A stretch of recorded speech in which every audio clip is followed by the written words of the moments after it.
On the morning the acceptance portals opened, the city looked ordinary, buses coughing smoke, vendors shouting over buckets of ice, and teenagers pretending they weren't terrified of the numbers that would decide their next 4 years.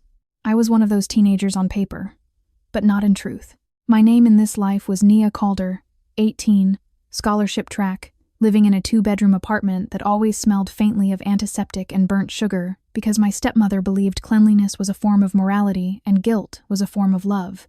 In my last life, I had been Mara Keene, a forensic accountant who specialized in following money that didn't want to be found.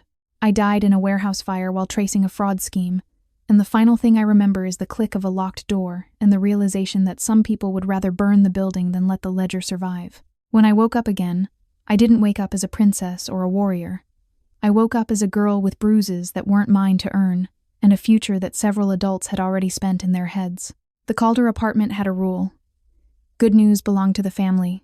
Bad news belonged to me. My stepmother, Celeste, enforced the rule with a smile that could turn sharp without warning. My father, Warren, enforced it with silence, an old habit of choosing peace over justice until peace became a synonym for surrender. Celeste's son, Jory, had failed the entrance exams twice. Her daughter, Tessa, wanted private school prestige without the private school effort. Celeste's plan for my scholarship was not hidden. She treated it like a household budget. If I earned prize money, it would upgrade the family tuition for Jory, a new phone for Tessa, a down payment on a nicer place, maybe even a trip to the coast because Celeste believed suffering counted only if it was hers. I had heard these speeches before in another life, spoken by different mouths in different boardrooms. Entitlement always used the same script. The acceptance portal would update at noon. Celeste insisted we all sit together in the living room, as if my score were a family holiday. Jory sprawled on the couch, chewing sunflower seeds, pretending he didn't care. Tessa posed with her ring light on, ready to film a reaction video for friends who would congratulate her for proximity to my success. Celeste placed a folder on the coffee table, thick with printed plans. She had color-coded it. I noticed that every page had numbers for everyone but me. When I reached for my laptop, Celeste placed her hand over it, light pressure, a reminder. After we see the results, she said sweetly, we'll sign the agreement. Agreement. Another word people used when they wanted theft to look like teamwork. In the old timeline of Nia Calder's life, she would have nodded. She would have been grateful to be included, afraid of being called selfish, desperate for her father's approval. She would have signed something she didn't fully understand. I wasn't her. I carried the weight of an adult's memory, and I knew that the moment you sign away control, you spend years trying to buy it back at a higher price. So I smiled and said, sure, right after I read it. Celeste's eyes narrowed. It's standard, she replied. Families share. I nodded again. Then it will be easy to read. At 11:52, my phone buzzed with an unknown number. I walked to the hallway, out of Celeste's line of sight, and answered. Nia Calder? A voice asked, young, crisp, trained to sound warm while applying pressure. I'm Soren Yates from Asterbridge Institute. Congratulations in advance. Based on preliminary data, you are on track for our full merit package. We'd like to secure your intent early. In my last life, I had negotiated funding deals with people who spoke like that. Their friendliness was a net, not a hug. Preliminary data? I asked. So you already know the results. A pause, then a laugh that tried to be casual. We receive indicators. Not official, of course, I replied. Indicators are still numbers. Numbers don't appear by magic. Who gave them to you? Another pause. Then he said carefully, we'd love to explain in person. At noon, the portal refreshed. My score appeared, top rank in the district, high enough to trigger national scholarship offers. The room exploded. Celeste shrieked, hugged me too tightly, and immediately turned to my father with wet eyes that translated to, you see, I supported her. Warren smiled, relieved, as if my success could finally justify the years he had failed to protect me. Tessa squealed for the camera. Jory whistled and said, guess we're rich now. Celeste slid the agreement folder toward me like a dessert plate. Sign, she whispered, still smiling for the lens. And don't embarrass us. I closed the laptop.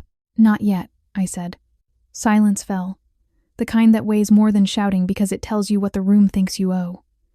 Celeste's smile held for half a second longer, then cracked. What do you mean, not yet? I stood up. I mean, I'm going to consult a counselor. Scholarship funds are regulated. Celeste's voice sharpened. Counselor? You don't need strangers.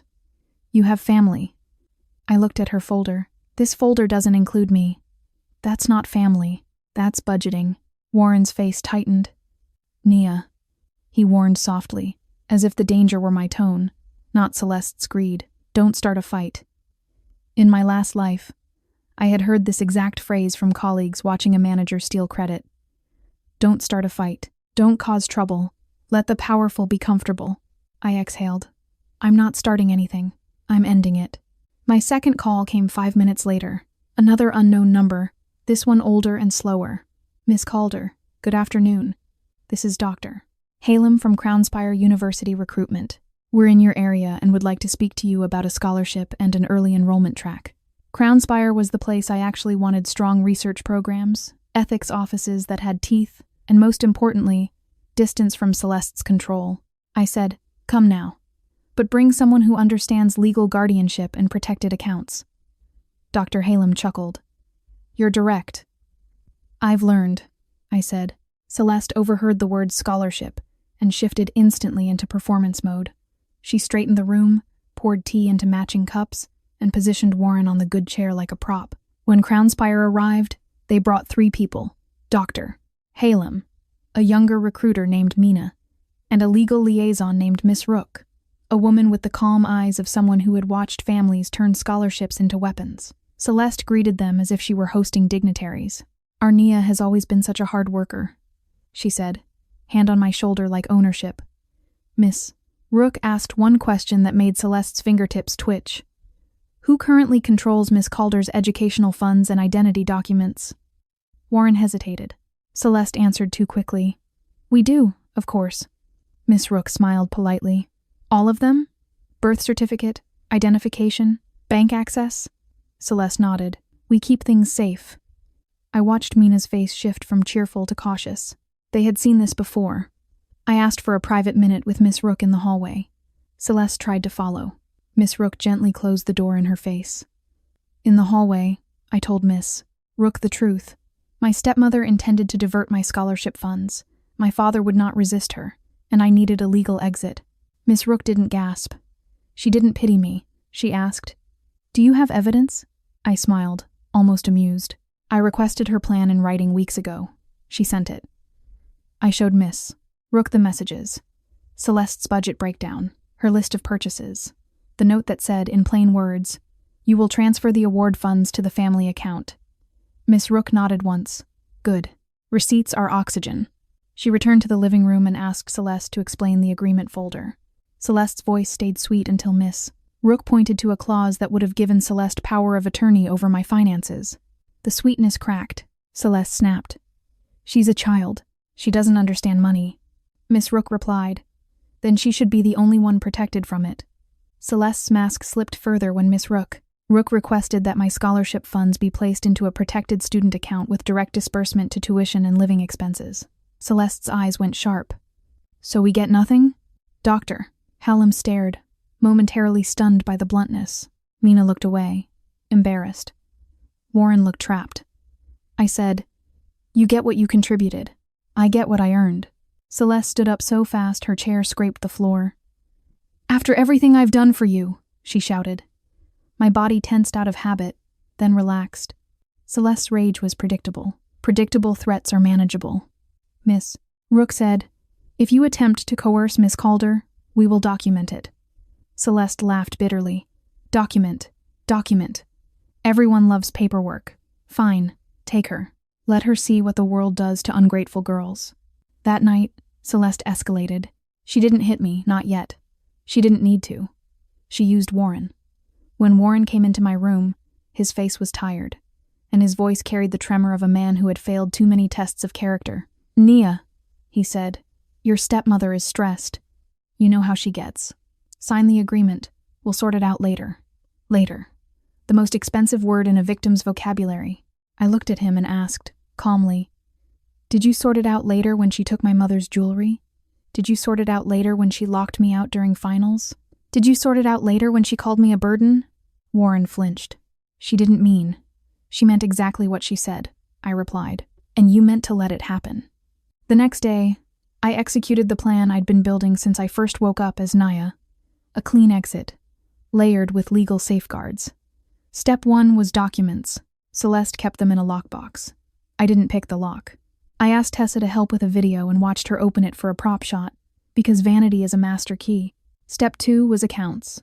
Miss Rook connected me with a financial guardian service that specialized in scholarship recipients at risk. I opened a new account, transferred what was legally mine, and froze my credit to prevent Celeste from borrowing against my name. Step 3 was distance. Crownspire offered temporary housing in a partner dorm, beginning immediately. They had seen too many gifted kids lose their futures to family exploitation. I packed quietly. Clothes, textbooks, my mother's photo, and nothing Celeste could claim as hers.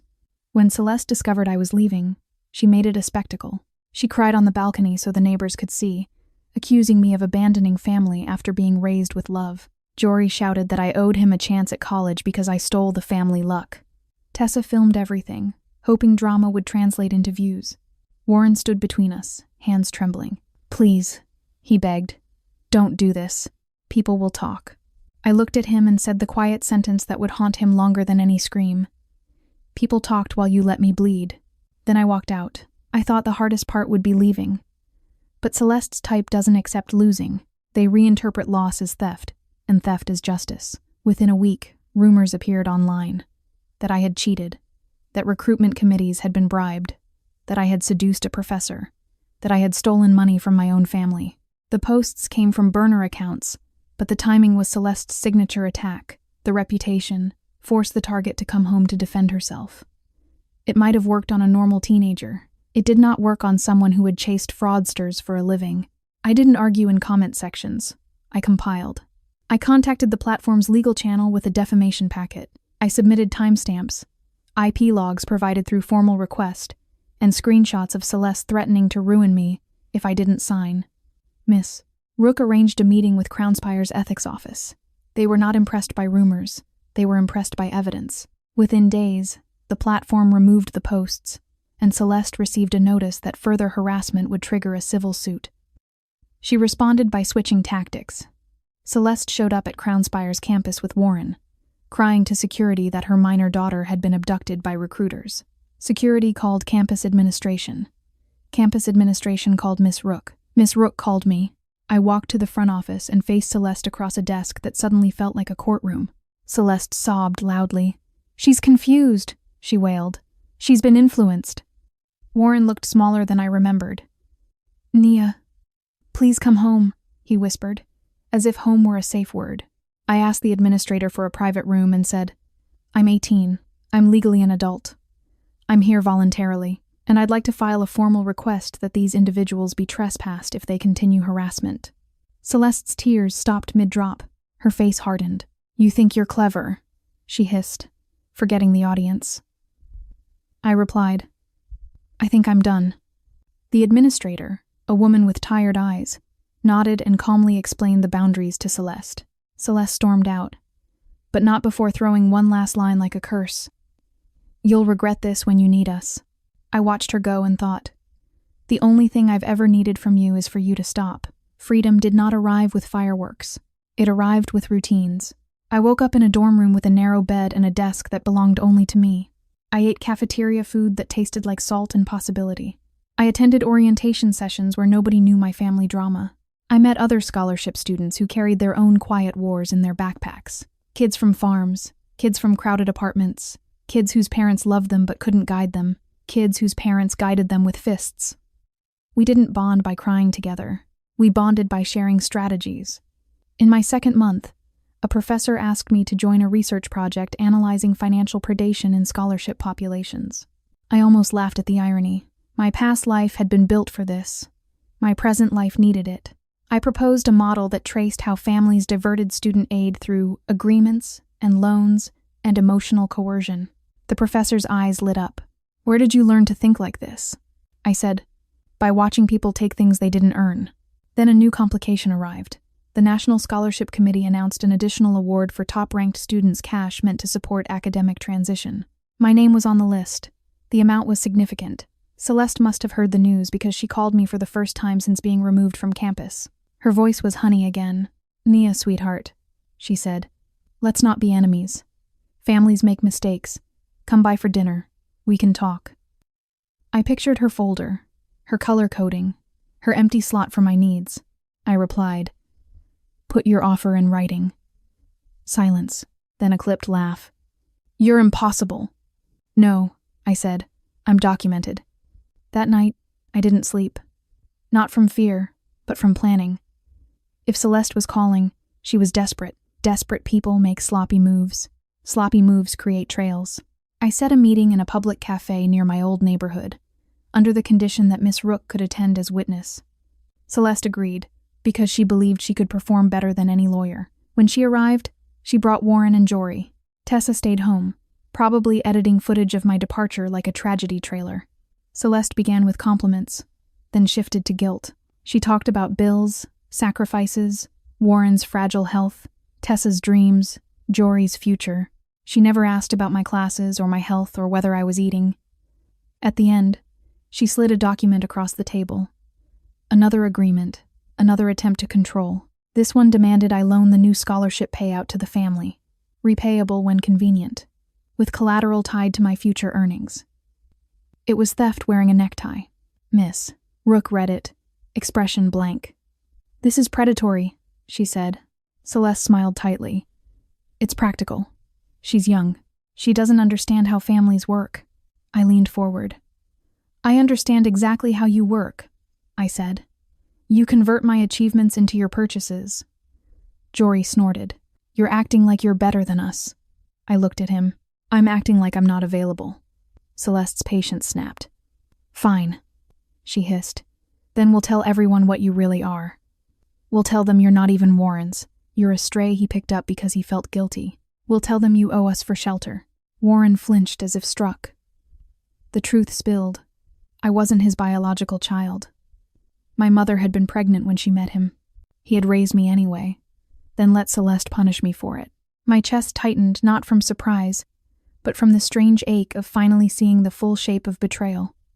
"Miss," Rook said, quietly, "so you admit you used her vulnerability as leverage." Celeste blinked. She hadn't realized she'd confessed. I didn't raise my voice. I pulled out my phone and said, "Thank you. That statement is recorded. In this jurisdiction, one-party consent applies." Celeste's face went pale. Jory surged forward. Warren whispered, "Nia, please." I held Warren's gaze and said, "You wanted peace. This is the cost of peace."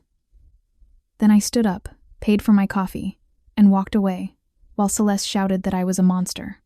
Monsters, I thought, don't need contracts to steal from children. The recording became the final nail. With it, Miss Rook filed a protective order request, and Crownspire's legal clinic assisted. The court granted temporary protections while reviewing the harassment evidence. Celeste responded by trying to forge my signature on a bank form. She failed because my credit was frozen, and my new account required biometric verification. The attempt triggered an alert. Alerts trigger investigations. Investigations trigger consequences. Celeste spent years believing consequences were for other people. During the investigation, another truth surfaced. Celeste had siphoned money from my mother's small insurance payout years ago. Warren had known. He had let it happen because he wanted Celeste to stay. The prosecutor didn't care about the romance of guilt. They cared about records. Celeste was ordered to return funds and face charges for attempted fraud. Jory's rage turned into panic when he realized Celeste couldn't buy him a future from my score. Tessa deleted her videos, because the internet that applauds drama also eats villains. Warren tried to meet me alone, away from Celeste's shadow. He looked older than his years, as if guilt had finally aged him at the correct rate. "I raised you," he said, voice cracking. "Does that mean nothing?" I answered, "It means you had the chance to protect me and you didn't." He said, "I was afraid." I nodded. "So was I. I was the child. You were the adult." He reached for my hand. I stepped back. Some bridges can't be crossed twice without collapsing. My life at Crownspire continued while theirs unraveled. I won a research fellowship. I presented a paper on scholarship predation. I built a tool that flagged coercive family agreements by language patterns, and the university began using it to counsel at-risk students. When reporters asked how I'd developed such a tool, I said, "By living inside the problem." People wanted a dramatic quote about revenge. I refused. My goal was not revenge. My goal was prevention. In my last life, I had died because someone preferred fire to exposure. In this life, I refused to be flammable. On graduation day, I stood in a cap and gown and looked at the crowd of families cheering. My seat in the audience was occupied by Miss Rook and Mina and 2 scholarship students I'd mentored. No one from the Calder apartment was there. It was not tragic. It was clean. After the ceremony, Mina hugged me and whispered, "You saved yourself." I replied, "I audited the theft. The rest was just paperwork." The first job offer I accepted came from a public interest firm that investigated educational fraud and financial exploitation. It paid less than corporate work, but it paid in meaning. On my first day, my supervisor handed me a case file. A student had been pressured to sign away scholarship money to a guardian. The language in the contract matched Celeste's style: coercive, possessive, full of family as a weapon. I smiled slightly and opened my laptop. In my last life, I had been locked in a warehouse with a ledger. In this one, I had keys, allies, and the law. The story didn't end with a rescue. It continued with a system that made rescues less necessary. Sometimes I wondered where Nia Calder's original self had gone, whether she watched from somewhere, surprised that her hands could sign her own future. If she could hear me, I would tell her, "You weren't weak. You were outnumbered. And once you stopped believing you owed them your oxygen, you became unstoppable." The world will always contain people like Celeste. The difference is whether you meet them as prey or as a ledger. On the night I moved into my first small apartment, 1 room, 1 window, no antiseptic smell, I sat on the floor with a bowl of cheap noodles and listened to the silence. Not the silence of fear, but the silence of ownership. I lifted my phone, opened the scholarship portal one last time, and stared at the numbers that had started the war. Then I closed it, because I didn't need the war anymore. I had already won the only prize that mattered. My life belonged to me. In the weeks that followed, I learned to measure progress by quiet markers. A full night of sleep, a bank alert that confirmed my account was still mine, a lecture attended without checking over my shoulder. I stopped romanticizing suffering, because suffering had never been noble. It was simply expensive, and I preferred investments that paid interest instead of pain. When people asked why I didn't reconcile, I told them reconciliation requires 2 honest parties. I had only one. The campus clinic taught me how stress lives in muscle and breath, and I trained my body the way I trained my spreadsheets, slowly, consistently, refusing to let old patterns own me. I kept copies of every document in 3 places, not because I expected disaster, but because redundancy is respect for reality. Some friends offered sympathy with wide eyes. I accepted their presence instead, because presence is harder than pity. My grades improved not because I became fearless, but because fear stopped having voting rights in my decisions. The more I helped other students, the more I understood that exploitation thrives on isolation. The fastest antidote is a network that shares information. Every time a new recruiter called with preliminary data, I asked where it came from, and their hesitation taught me more than their answers. By the end of the year, my name wasn't a resource in someone else's budget. It was a signature on my own contracts. The next pressure came from the place that had called before noon. Asterbridge Institute sent a glossy envelope to my dorm with a celebration package and a note that sounded like praise but behaved like a leash. Soren Yates wanted a private meeting. Crownspire's office warned me not to go alone. I didn't intend to. If Asterbridge had indicators before results were public, someone had violated the portal's confidentiality, and that kind of leak can ruin more than one student's future. I agreed to meet Soren in a public cafe near campus, with Miss Rook seated at the next table, and Mina pretending to read a brochure while actually watching Soren's hands. Soren arrived with the smooth confidence of someone used to being obeyed. He congratulated me again, complimented my maturity, and then slid a tablet across the table displaying a draft intent letter. It included a clause that would have required me to disclose all other offers and accept penalties if I changed my mind. "This protects our investment," he said, tone friendly. I tapped the screen. "This protects your control," I replied. Soren's smile held. "Control is a harsh word." I leaned back. "So is theft. But you seem comfortable with paperwork." Miss Rook joined us then, not as a threat but as a fact. She asked Soren a simple question. Where did the preliminary data come from? Soren gave a rehearsed answer about partners and analytics. "Miss, Rook asked for names. Soren said he couldn't disclose.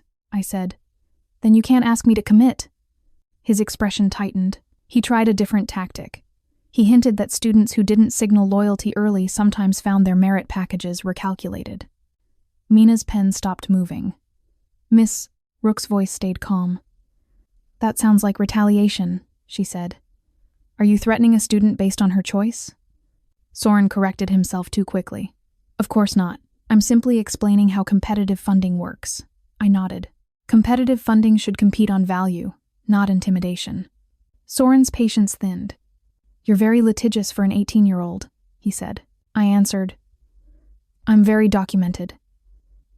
I watched his eyes flick to Mina, and then to Miss Rook, assessing risk. People like Soren don't fear ethics. They fear records that can survive them. After he left, Miss Rook filed a formal inquiry with the portal administrator, attaching Soren's message transcripts, the timing of his calls, and a request for an audit of access logs. The portal board tried to dismiss it as coincidence. Coincidence is the lullaby corruption sings, but Crownspire had enough pull to force a review. A month later, the review revealed a contractor on the portal team had been selling early score indicators to recruitment firms. The contractor wasn't a mastermind. He was a middleman. The firms included Asterbridge. Soren resigned before the report went public. He called it a career pivot. I called it a retreat. The leak investigation changed how I was viewed on campus. Some students avoided me, worried I was trouble. Others approached quietly with their own fears. A parent demanding access to their stipend card, an uncle insisting on being listed as a payee, a mentor offering internship connections in exchange for bank logins. I listened and realized the scholarship ecosystem was full of small predators who relied on young people not knowing their rights. I couldn't fix the whole world, but I could build tools that made predation harder. That became my project. With a professor's guidance and Crownspire's legal clinic, I created a plain language kit for scholarship recipients. How to separate accounts, how to freeze credit, how to refuse power of attorney clauses disguised as family help, how to document harassment without escalating danger. We tested it with incoming freshmen. The feedback was blunt and useful. One student said, "I didn't know I could say no." Another said, "I thought money always came with strings." I told them, strings are optional, contracts are negotiable, and love that demands your signature isn't love. Celeste reacted to the portal leak news like it was a personal insult. She tried to spin it as proof that I had been manipulated by elites. She posted again from new accounts, then deleted when the no-contact order notices arrived.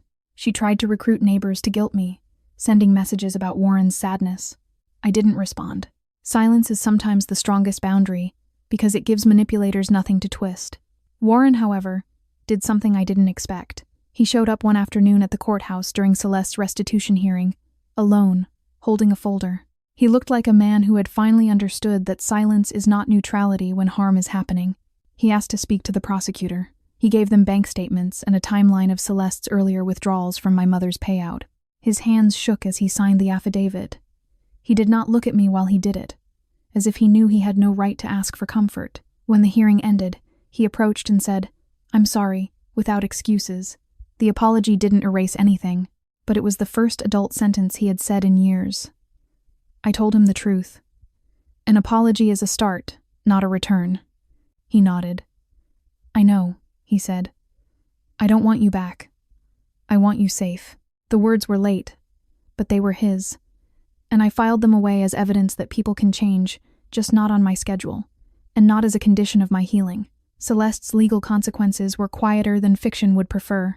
No dramatic handcuffs on the evening news, just orders, restrictions, and the slow embarrassment of being treated like what she was, a person who attempted fraud against a young adult.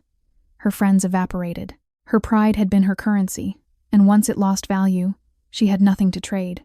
Jory drifted away, angry at everyone but himself. Tessa tried to reinvent her online persona as survivor of a broken family, which would have been funny if it hadn't been cruel. The internet rewarded her for 3 weeks, then moved on. That was the real punishment, a spotlight that doesn't care.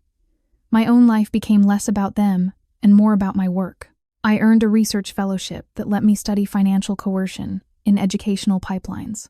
I interviewed students who had been forced to share passwords, sign promissory notes, or surrender stipends to guardians. Their stories differed in details but shared the same structure.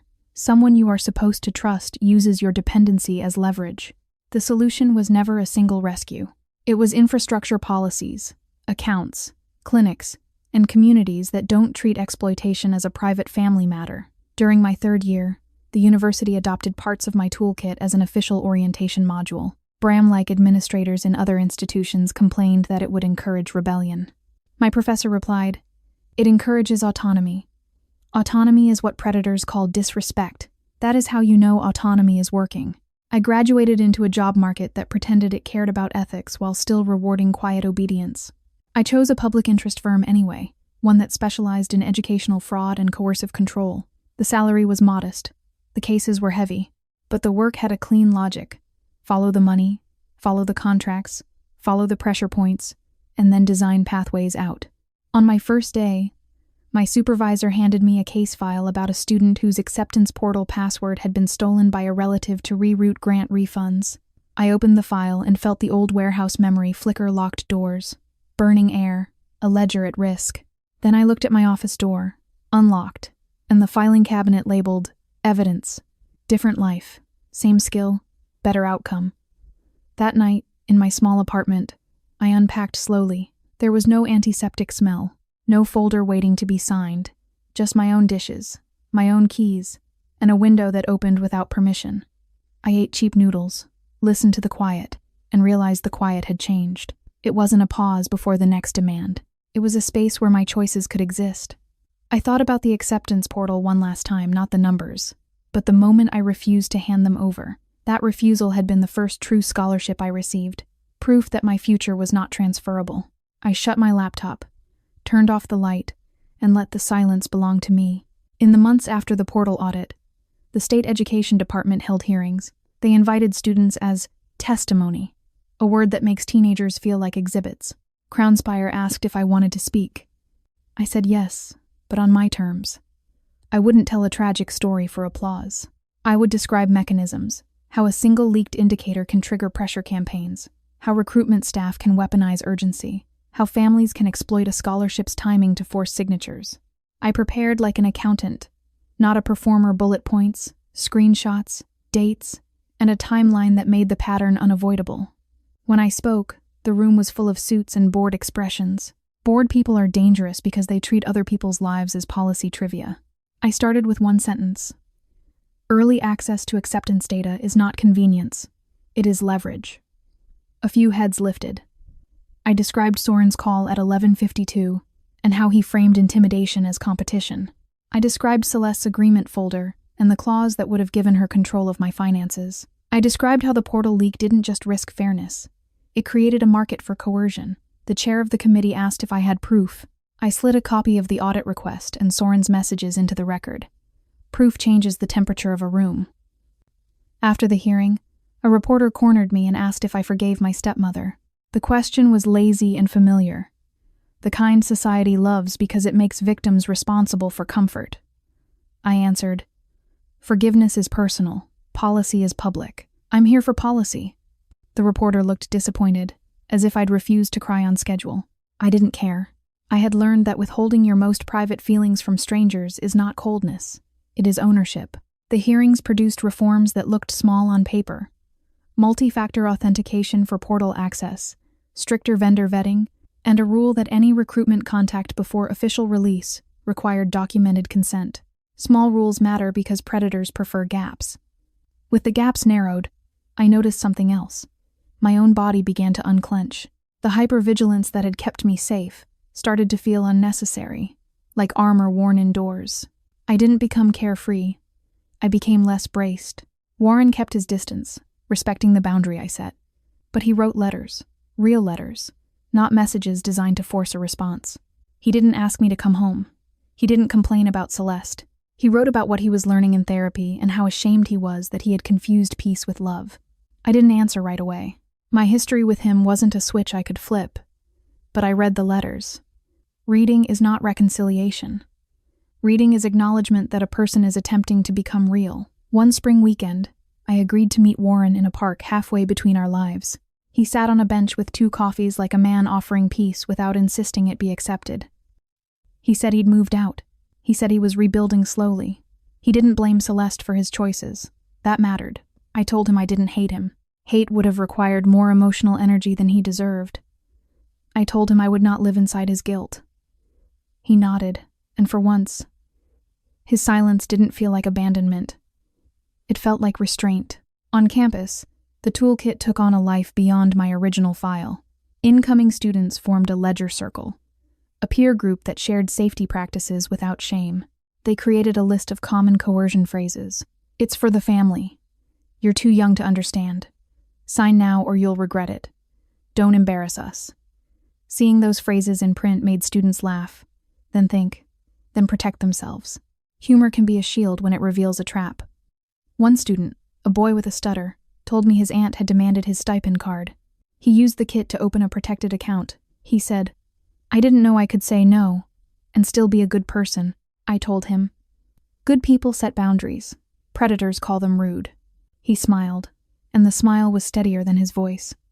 Near graduation, Mina invited me to dinner. She had become more than a recruiter. She had become a person who cared about outcomes, not trophies. She asked if I regretted choosing public interest work.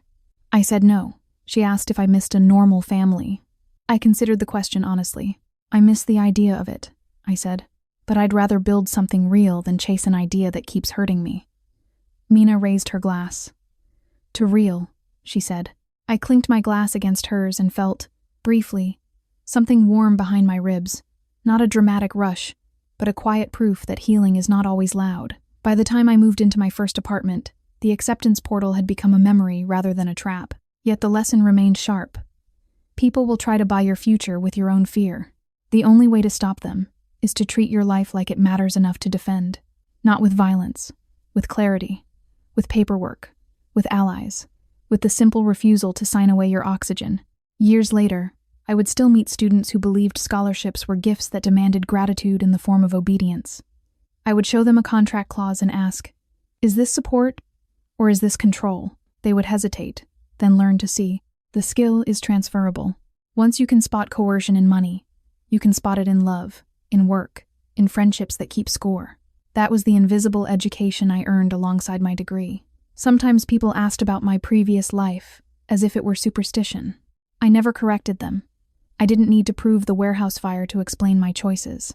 Trauma, rebirth, or simple exhaustion, any of them can teach a person the same lesson. You get one life at a time, and you don't owe it to anyone who treats it like a resource. On an anniversary of the portal opening, Crownspire invited me back to speak to incoming students. I stood in front of a lecture hall and saw myself in their faces. The hunger, the fear, the hope that success will finally make adults behave.